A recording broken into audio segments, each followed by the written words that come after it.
I want to talk about something that not everyone talks about first, and then I'd love to cover the 5-step, if that's okay. So the first thing that I want to share with you is not all goals are right for you. So if I may, I want to share with you what happened to me when I didn't set the right goal for me. And if you don't know me or my work, I empower women solopreneurs to build thriving businesses that feel authentic or real to them, okay? But before that, I was a corporate trainer. I traveled all over the country. I did live women conferences. I always traveled with another trainer, and we travel for like a week at a time, doing a different city every day, okay? And as a corporate trainer, when I was home and off the road, I'd set a goal to reach out to every bank in my town and let them know I can teach their employees to give great customer service. So I set that as my goal. And once I set that goal, I made this Excel sheet and I listed every bank within a 50-mile radius. I prepared a script, figured out what I'd say to the receptionist when I called. And if I got sent to the person in human resources, I had it all typed up and had it rehearsed. But get this, every minute of carrying out that goal made me feel absolutely miserable. Listen, I felt awkward. I felt rigid. I in a weird way, I felt like I was asking for permission. I felt like I was trying to get them to see what I had to give. And every time I looked at my calendar, it was blank. There were no appointments made. There were no trainings scheduled. And that made me feel worse, not to mention the stress of no income. See, deep down, I didn't really want that goal. And I didn't want to work for businesses. And I didn't want to train employees. And I didn't want to work locally. The goal I should have set for myself was to follow my heart and do what I really wanted to do, which was work exclusively with women solopreneurs. Well, I did set that goal, and now I do help women solopreneurs. And I have a podcast now. I have a blog. I've written a couple books. I have a course. It's all for women solopreneurs. And as a result of achieving that goal, by going after what I really wanted, I feel nothing but pride and joy and happiness, and I love my life now. So the takeaway here, women solopreneurs, is to, before I give you the steps to powerful goals, is double check yourself. If you're feeling miserable or stressed, check in with yourself and make sure you have the right goal for you. Okay? And some of you, or many of you, do not know me. In other words, you've not seen me live, or you don't know my previous work or what have you. I wanted to include a couple pictures. The picture on the left is Hawaiian Airlines, and those are employees of Hawaiian Airlines, and they're the top of the top in that they train the staff that does customer service. They train the pilots. Those are all trainers in there. So I was in there to train the trainers. And I spent about a week in Honolulu, and their office, Hawaiian Airlines office, is right near the airport. It was really a lot of fun. And I'd have this big limousine type Uber type car come get me, and I'd be sitting in the back at like 7 a.m. in the morning on, hard black leather that was ice cold. It was this big stretch limousine. And, it was a little overkill. But anyway, that's Hawaiian Airlines. Those folks were absolutely wonderful. And we just had a great week. And then on the right is another group that I trained many, many trainings for. The employees was Costco. And if you want to know the truth, and this sounds like a flex, but it's not, is I think the reason I was so successful training Costco employees was because of the message that I give women solopreneurs. You know, it's kind of this idea of you don't have to love your job to love your life. You just have to love yourself enough to love your life. Because I would have Costco employees that would pull me off to the side and say, you know, I'm now in an office. I'm at the headquarters at Costco and I really don't like it. It's really not what I want to do or need to do, but I need the money and I've been there and I kind of have to stay. And that's when I would share that message. And it allowed this one particular gal to go back to her office and say, look, you know, I go to work and I'm making my money. I have my medical coverage and, you know, Costco's a great place to work. It's not really what I want to do, but in this season of my life, it is. So it worked. So I think that's why the powers to be at Costco loved having me back. So, yeah. All right. So let's get to those steps. Okay, here's the first one. Now, let me warn you, when you watch this, you're going to go, oh my gosh, these are so entry level easy. And I hope they are. And I hope you're kind of chuckling because I'm hoping to find you out there that you are overcomplicating getting started, that you're all over the place, right?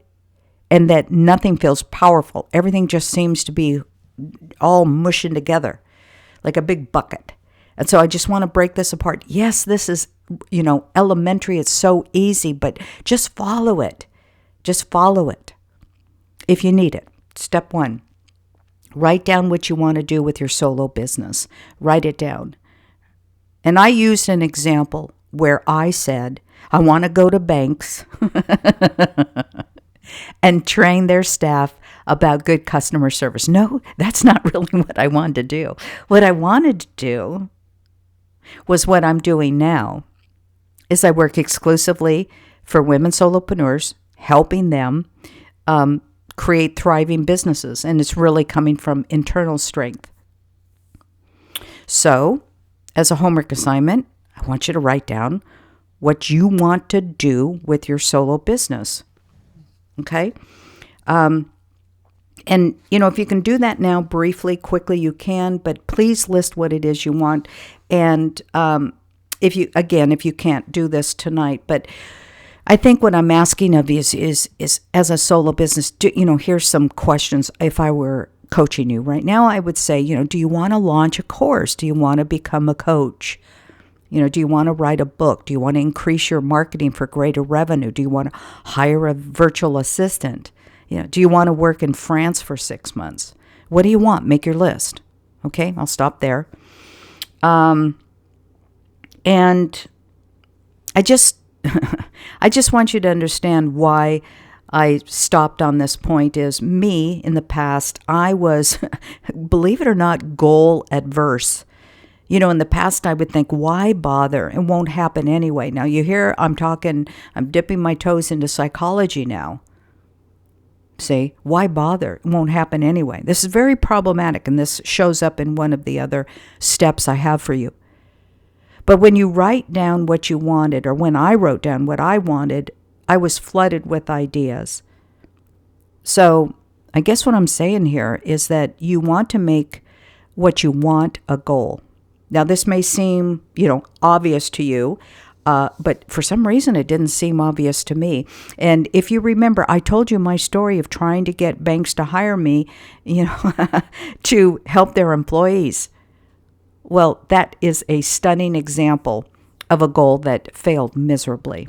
Okay, here we go. Step 2.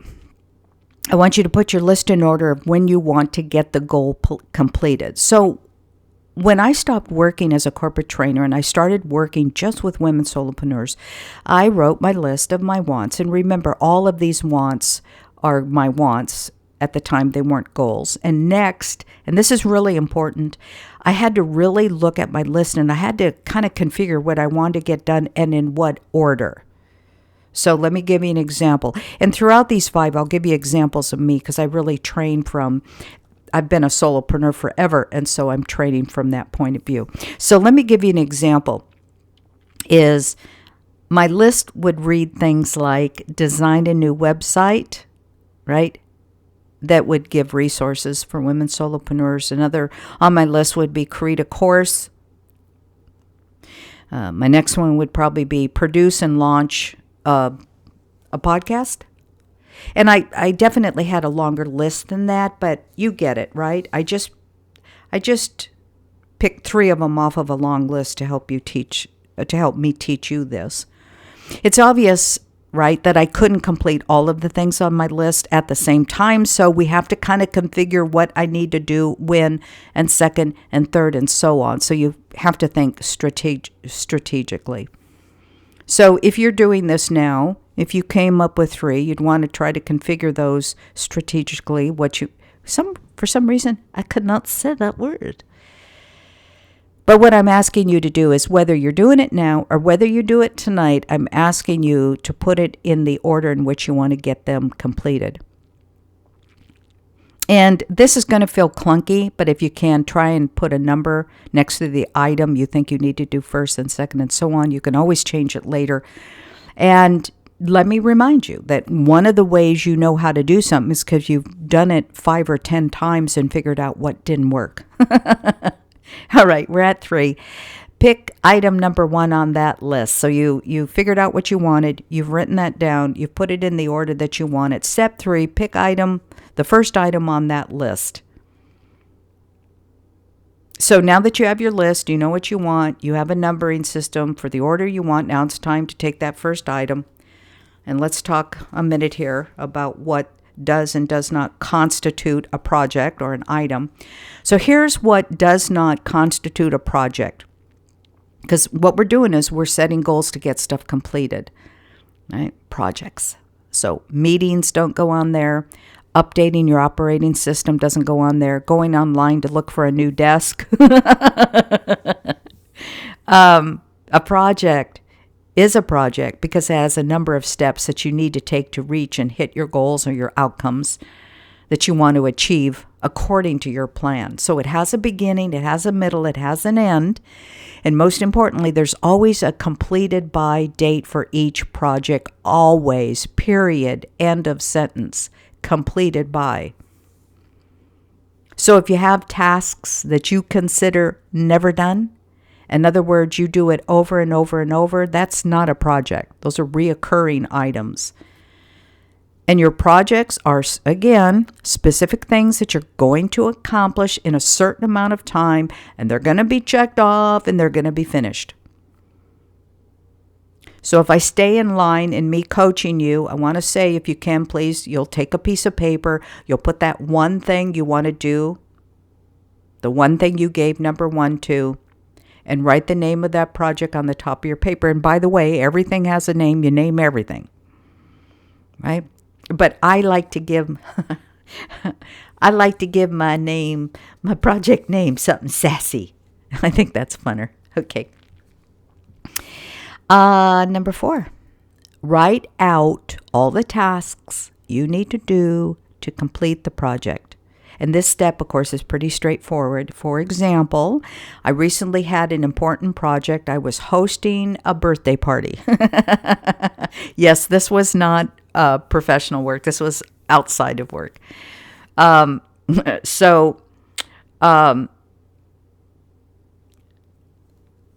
After a couple of no parties because of COVID, I got to admit I was totally out of my game, of how to put together a party. And I literally did what I said was, I took this piece of paper and I did the project, fun, funky party coming up, whatever I named it. And then I had to list the different areas of things that I needed to put the party together. So I had, of course, getting the environment ready. And that's cleaning the bathroom, and that's, getting the table set, and that's getting the linens ready, all of that. And then there's the food portion, and then there's the invitation and all that. And so I just listed all that, and then I would break it down further. In fact, when I clean my bathroom, I actually use a product that has a lot of bleach in it, and I have an older tub. And so the only thing that'll really clean that tub is this one product that has a lot of bleach in it. But it makes me nauseous. And so I have to, it comes in a spray. And so I can take almost, 2 2 to 3 hours to clean my bathroom because I can only clean, 12 inches, like a foot of the tub, and then I let it soak and I walk out and do something in my studio, and then I come back and clean that off and do the next one. But it's really great because once I was able to start with that top of what I want my outcome to be, to have everything planned for the party, and I had all these things broken out and I had ways to check it off. It was very inspiring because, it was kind of like 1 hour before people were coming. I still didn't have my hair fixed. I still didn't have any makeup on, and I'm still putting chips and dip out, right? So it really helped. All right. Let's do number 5. What I'm asking is, you have your title of your project, that you have what you need to do, and then you have your one item, and you break that down into what you need to do. And step 5 is always picking your next action step and getting started. So with me talking about my party, it may be that I need to go buy fresh linens, go over to Macy's, or I need to start that bathroom. All right. So you're going to look at your list of tasks and identify which task you need to get done first. And that's your next action step. And, once you have that identified, you get that queued up in your system. So whether that's simply you writing the next action step down, and you can do this on a 3x5 card. You can have a running list in the morning. When it comes to business, what's coming up, what's queued up, it goes in there. I'm switching now to work. You may have a Google Calendar. Wherever you want it to go, just put it in there. In other words, we're breaking everything down. Okay? So the 5 steps again, just very quickly, I wanted you to see these. The first step is write down what you want to do, okay, with your business. Step 2, put your list in the order of, prioritizing them when you want to get the goal completed. Like for me, I wanted a podcast before I got my YouTube channel going. It was just my choice. Number 3, pick that first item on that list, right? So you have those goals. Number 4, write out all the tasks that you need to do to break that down. I used the example of planning for the party. And then number 5, pick one off of that list of your next action step. Get that on your calendar and get started on that. I do have a couple points that I want you to watch out for when you're setting goals. And the first is your goal should really inspire you and not deplete you. And that almost sounds, who didn't know that? I didn't know that. I found that I had lots of goals. They did not inspire me. In fact, just looking at them depleted me. Where it's different for me now is everything that I'm doing, I really want to be doing, and I'm inspired by it. The next is, this is a point that I want you to watch out for. Point number 2 is, and please listen to me here. I want you to really hear this. Your confidence in achieving your goals is almost more important, at least for your well-being, than how much meaning the goal has. Did you see that? That word confidence, I highlighted it. I guess if you flip it the other way is, and I was victim to this was me. I don't lack confidence. Like, I have a lot of self-confidence. You can hear it in my voice. If you see me on stage, I have lots of confidence. But when it really came to the point, do I really think I can accomplish that goal? Or do I really think I could do a podcast? Or do I really think I can coach? Yeah. I would fail with confidence and think, I'm not so sure I can achieve that goal. And so I want you to remember how important confidence is. And the third point I have for you is having a goal that feels unattainable is almost worse than having no goal at all. And please remember this when you're feeling frustrated, when you feel stressed, when you feel overwhelmed. Just really, get a minute with yourself, go for a walk, and really think to yourself. This is kind of the sister to that point previous. that having confidence matters, that you can get it done, that you can achieve it, that if you really believe, you guys, that it is not going to happen for you, and you could think of reasons why, like you don't have enough time, or you don't have enough resources, or it's unattainable because you don't have enough money, or you don't have enough education. If you really feel that it is unattainable, it's almost worse than not having any goal at all. And I want to kind of talk about and share with you the top tip that's coming out of here. This whole video is when you achieve your goal, any goal. Now, please listen to me. What this does, it raises your energy. It increases your motivation. And that one achievement adds to your sense of self-esteem. And let me remind you why I always remind you of this, is motivation comes from a sense of achievement. Innate or internal motivation comes when you're achieving something. An achievement can be me planning for the party, doing 1 foot, spraying 1 foot of the tub with the stuff that makes me sick. I can check that off. And I go back and I spray another 12 inches and another 12 inches and another 12 inches, and then the tub is done. And then I go over to the bathroom counter. That gets done. I check that off. And there's, since I do a lot of writing, I've authored books, and everything that comes out on social media and everything is all my writing. Okay, and of course you have to do bullet points for podcasts and for YouTube videos. You have to figure out what you want to talk about. But I can tell you that there's a writer that I enjoy her work and I follow. I don't read her books because they're fiction, and I always read nonfiction books. But anyway, I always noticed that every step that she had to take to get books written and to get outlines done for books and to increase views on her YouTube channel, everything started with a Post-it note. And she would have just literally at the beginning of the quarter, she would have all of these Post-it notes. Everything she needed to do was on a Post-it note. And when that got done, she would pull that Post-it note off and put it in a bowl. And at the end, she would show us, she would have handfuls of Post-it notes. And that is what I call checking off and feeling a sense of achievement. And of course, it also helps you, keep organized. Now, that system is not for everybody. I'm quite a visual person, so I really, really like that. But if that's not your way, like if you prefer things you need to do on Asana or Trello or a Google Sheets or something, that's great.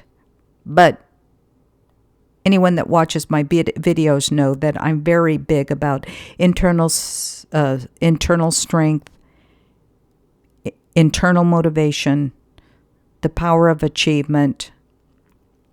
Right? Okay. So let me start wrapping this up. I want to ask you, how did that go for you? How did those 5 steps go? And remember, be watchful that you have, the right goals for you. And, make sure that that you're good there. And if you're looking for a book recommendation, I've got one. This is on, getting stuff done. It's a bit old school, though. It's a book by David Allen, Allen, and it's Getting Things Done by David Allen. And I also love old school book by Brian Tracy, Tracy. His book is entitled Eat That Frog. I'm a little partial to Brian Tracy because he did endorse my book, and he's quite instrumental in making my book a customer favorite among women groups working to advance their personal and professional lives. So a little bit of a bias there. But Getting Things Done is really great. Atomic Habits is always number 1 on everybody's list. It's a little bit different than Getting Things Done, of course. So just check them out over on Amazon. And if you could use some extra help from me specifically, I have a training that you can look into. The training is a course. It's 3 modules. It's actually a easy peasy training. It's called Growth Made Easier, and it provides you all the tools to address what we talked about. There is a link below and if you click on the link, you can read more about it, and you can join if it looks right. But just, make that one decision that can really change it all. So the bottom line here is, I want you to get a healthy cycle going. You set a goal, you reach your goal, you feel good. You set another goal, you reach the goal, you feel good. And then just let that momentum take over. Well, I want to thank you all for joining me. I hope you learned something from today's training so that you can become the successful solopreneur you're meant to be. And have a great week, and well done you. Thanks for listening. Take care. Bye-bye.